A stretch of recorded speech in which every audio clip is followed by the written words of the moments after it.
नमस्कार. महाराष्ट्रातील तमाम आता भगिनींचे आपल्या TV6 मराठी या यूट्यूब चॅनलवर स्वागत आहे. तर लाडके बहिणो, तुम्हाला घाबरायचं काही कारण नाही. मी आता सांगत आहे आणि या अगोदरच्या व्हिडिओजमध्ये सुद्धा मी तुम्हाला इथे वारंवार सांगत आलेलो आहे, की तुम्हाला इथे धीर देत आलेलो आहे. ती मुदतवाढीबद्दलच. मग ऑनलाईन आपली के-वाय-सी झाली पाहिजे याबद्दल असू दे, मी वारंवार आपल्या व्हिडिओच्या माध्यमातून तुम्हाला धीर देत आलेलो आहे आणि स्पष्टता सांगितलेली आहे, की तुम्हाला घाबरायचं नाही. तुमची के-वाय-सी प्रक्रिया ऑनलाईन होणार आहे. तुम्हाला मुदतवाढ सुद्धा इथे मिळणार आहे. कारण की 31 डिसेंबर 2025 पर्यंत शेवटची इथे मुदत होती आणि त्यानंतर मुदतवाढीचा कुठलाही प्रश्न इथे नव्हता. परंतु आपण असे पॉइंट्स काढले आहे, ज्यामुळे सरकारची चुकी आपल्याला दिसली आणि त्यावरूनच आपण सर्व महिलांना ज्या काही के-वाय-सीसाठी राहून गेलेल्या होत्या किंवा ज्यांची के-वाय-सी चुकली होती, त्या सर्व बहिणींसाठी आपण वारंवार व्हिडिओज काढले आणि त्यांना धीर देण्याचं काम केलं. तुम्हाला सरकार मुदतवाढ पण देणार आहे आणि त्याचबरोबर तुमचं ऑनलाईन पोर्टलसुद्धा इथे चालू करणार आहे के-वाय-सीसाठी. तर अशाच आता सरकारनं मुदतवाढसुद्धा दिलेली आहे आणि के-वाय-सी पोर्टलसुद्धा इथे ओपन करून दिलेलं आहे.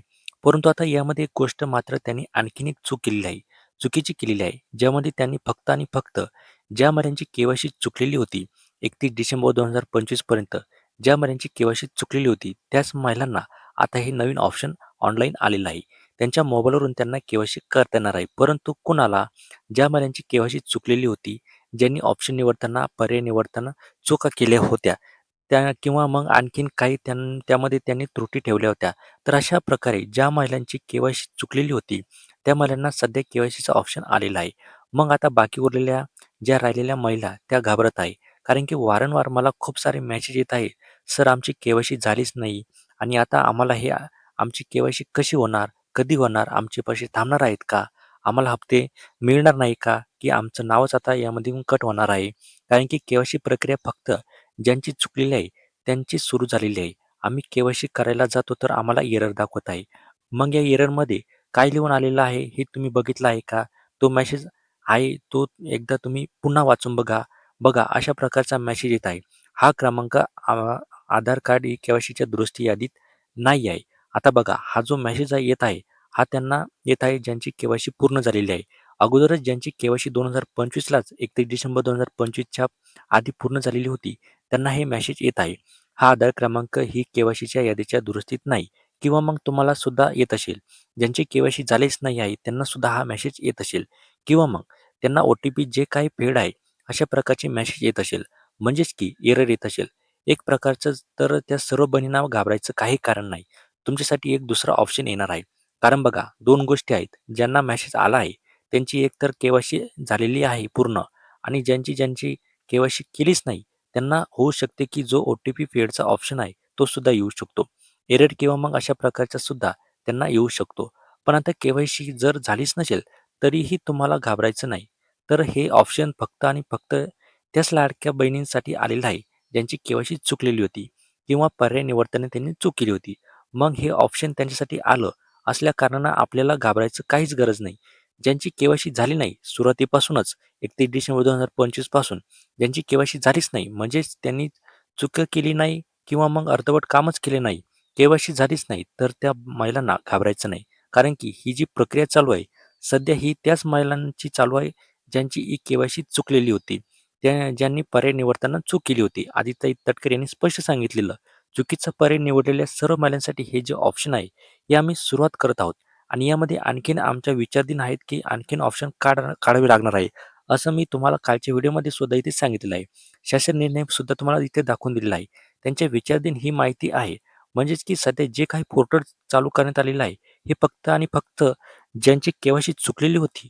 मग बाकी राहिलेल्या बहिणींसाठी आता यामध्ये आणखी सुधारणा करण्यात येणार आहे आणि लवकरच जे नवीन पोर्टलसाठी जे ऑप्शन येणार म्हणजे एडिट होणार आहे, हे सुद्धा ही प्रक्रिया करता येणार आहे. त्यानंतरच तुम्हाला जी प्रक्रिया ही करता येणार आहे. त्यांना ज्या महिला चुकलेल्या आहेत त्यांच्यासाठी का ओपन केलं? कारण की तुम्हाला माहीतच आहे की 50 ते 60 लाख महिलांची जी के-वाय-सी आहे ना, ही बाकी आहे. ज्यामध्ये चुकलेल्या होत्या आणि ज्या राहून गेलेल्या होत्या अशा महिलांची ई के-वाय-सी बाकी आहे. तर मग जवळपास 60 लाख महिला जर पोर्टल चालू केल्यानंतर धडाधड त्यावर ई के-वाय-सीसाठी अप्लाय करत आहेत, तर त्या पोर्टलवर ताण पडणार आहे आणि मग ते हँग होणार आहे. म्हणजेच की चालणार नाही. मग तुम्हाला माहीतच आहे या अगोदर 2025ला 31 डिसेंबर 2025 या 2 ते 4 दिवसांमध्ये 2025 मध्ये त्या 2 ते 3 दिवसांमध्ये हे पोर्टल अजिबात चालत नव्हतं. कधी-कधी चालायचं, कधी नाही चालायचं. कारण की त्यावर एवढा मोठा ताण आलेला होता. सर्व्हर डाऊन झालेलं होतं. बहिणींची एक साथ खूप साऱ्या लाडक्या बहिणींनी कारण त्यावर के-वाय-सी चालू केलेली होती. कारण की तारीख जी आहे ना, ही संपत आलेली होती. त्यांनी के-वाय-सी करण्याचा खूप प्रयत्न केला आणि त्याचमुळे हे जे पोर्टल आहे, हे हँग होणार होतं. हँग होत होतं. त्यांना ओ-टी-पी येत नव्हता किंवा मग खुलतच नव्हतं ते वेबसाईट. तर अशा प्रकारचे कारण मग त्या ठिकाणी होत होते. कारण की सर्व बहिणी एकत्रच ते के-वाय-सी करण्यात पाहत होत्या. कारण की तुम्हाला माहितीच आहे की शेवटची तारीख आली ना, सर्व बहिणी सकाळपासून ते संध्याकाळपर्यंत ही के-वाय-सी करण्याचा प्रयत्न करत होत्या आणि म्हणूनच यावर भार पडत असल्याने हे पोर्टल हँग व्हायचं आणि म्हणून सरकारनं आता हे नियोजन केलेलं आहे की सध्या ज्या लाडक्या बहिणीची के-वाय-सी चुकलेली आहे, त्यांची सध्या होणार आहे. आता असं समजूया आपण ते 30 ते 40 लाख महिलांची के-वाय-सी चुकलेली असेल, तर त्याच महिला सध्या के-वाय-सी करणार आहेत. म्हणजेच की या वेबसाईटवरचा ताण थोडा कमी होणार आणि वेबसाईट व्यवस्थित चालणार आणि ज्यांची के-वाय-सी सुद्धा व्यवस्थित होणार. परंतु एकदा सर्वांसाठी ऑप्शन दिलं असते, तर मग मात्र हे पोर्टल हँग झालं असतं. कारण की सर्वच मला एक के-वाय-सी करण्याचा प्रयत्न त्यांनी केलेला असता आणि म्हणून हे ते 3-4 प्रक्रिया चालू झाली असती. म्हणजेच की हँग ते पडलं असतं. ओ-टी-पी येत नसता. म्हणून मग ही प्रक्रिया वाढत गेली असती. म्हणून सरकारने काय केलं, की सध्या ज्यांची के-वाय-सी चुकली आहे, त्याच महिलांसाठी ही संधी उपलब्ध करून दिलेली आहे. आणि ज्या महिला राहिलेल्या आहेत, त्यांची के-वाय-सी झाली नाही, परंतु आता के-वाय-सी करताना त्यांना एरर येत आहे. तर त्या बहिणींसाठी सुद्धा आता नवीन ऑप्शन येणार आहे. सरकार लवकरच हे जे नवीन ऑप्शन आहे, हे तुमच्यासाठी आणणार आहे. एडिट बटन येणार आहे. घाबरू नका, टेन्शन घेऊ नका. मी या व्हिडिओमध्ये सुद्धा सांगत आहे आणि जशी काही माहिती सरकारकडून आपल्यापर्यंत मिळणार आहे, तशी लवकरात लवकर आपल्या व्हिडिओच्या माध्यमातून तुम्हाला खुशखबर देणार आहे. मग सध्या तरी तुम्हाला थोडं थांबावं लागणार आहे. 8-10 दिवस असो किंवा 2-4 दिवस असो, तुम्हाला 2-4 दिवस किंवा 8-10 दिवस इथे थांबावं लागणार आहे. बस या 8-10 दिवसामध्ये या वेबसाईटचा भार थोडा कमी झाला के-वाय-सी करण्याचा. कारण की लाडक्या बहिणींची के-वाय-सी चालू आहे. ज्यांची के-वाय-सी चुकली त्या बहिणी के-वाय-सी करत आहे.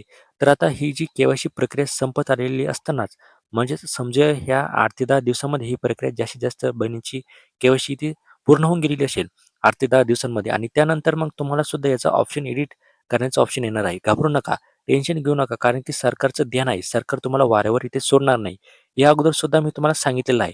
परंतु तुम्हाला थोडा धीर धरावा लागणार आहे. 8 ते 10 दिवसांचा थोडा टायमिंग लागणार आहे.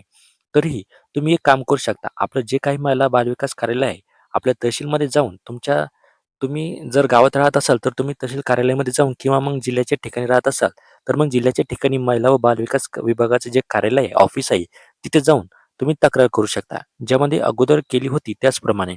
मग तिथून तुम्हाला आणखीन काही माहिती मिळते, ती तुम्हाला माहीतच होणार आहे. कारण की ऑप्शन हे सरकारने चालू केलेलं आहे. परंतु ज्यांची के-वाय-सी चुकलेली आहे, त्यांसाठी केलेली आहे आणि तुम्हाला थोडी वाट पाहावी लागणार आहे, थांबावं लागणार आहे. तरी तुम्ही एक तक्रार तिथे तुमच्या जी काही उपस्थिती आहे तिथे तुम्ही नोंदवू शकता ऑफिसमध्ये जाऊन. आता अंगणवाडी केंद्रामध्ये तुम्हाला तर तक्रार देताच येणार नाही किंवा अंगणवाडी सेविका यांच्यासोबतही तुम्हाला काही सांगता येणार नाही. कारण की त्यांनी स्पष्ट नकार इथे दिलेला आहे आणि त्यामधूनच हे जे नवीन ऑनलाईन पोर्टल आहे ना, हे सरकारने इथे खोललेलं आहे. तर आता तुम्हाला फक्त जायचं असेल तर कुठे जाऊ शकता, की महिला व बालविकास विभागाकडे तुम्ही जाऊ शकता. तालुक्याच्या ठिकाणी असते तहसील कार्यालयाच्या जवळ त्यांचे ऑफिस असते. तिथे जाऊन तुम्ही तुमची तक्रार इथे देऊ शकता आणि त्याचबरोबर जिल्ह्याच्या ठिकाणी सुद्धा महिला व बालविकास विभागाचं जे ऑफिस असतं, कार्यालय असते, ते असतं. तिथे जाऊन तुम्ही सुद्धा तक्रार देऊ शकता. म्हणजेच की त्यांच्या ध्यानात येणार, सरकारच्या सुद्धा ध्यानात येणार. महाराष्ट्रभरातून सर्व लाडक्या बहिणी ज्यांची के-वाय-सी राहून गेलेली आहे, त्यांनी जर अशा तक्रारी दिल्या, तर त्यावर सुद्धा लवकरात लवकर सरकार जी काही उपाययोजना आहे, ती करतील. नाहीतर तुम्हाला अजूनही थोडं थांबावं लागणार आहे. तर लवकर जा, लवकर अर्ज दाखल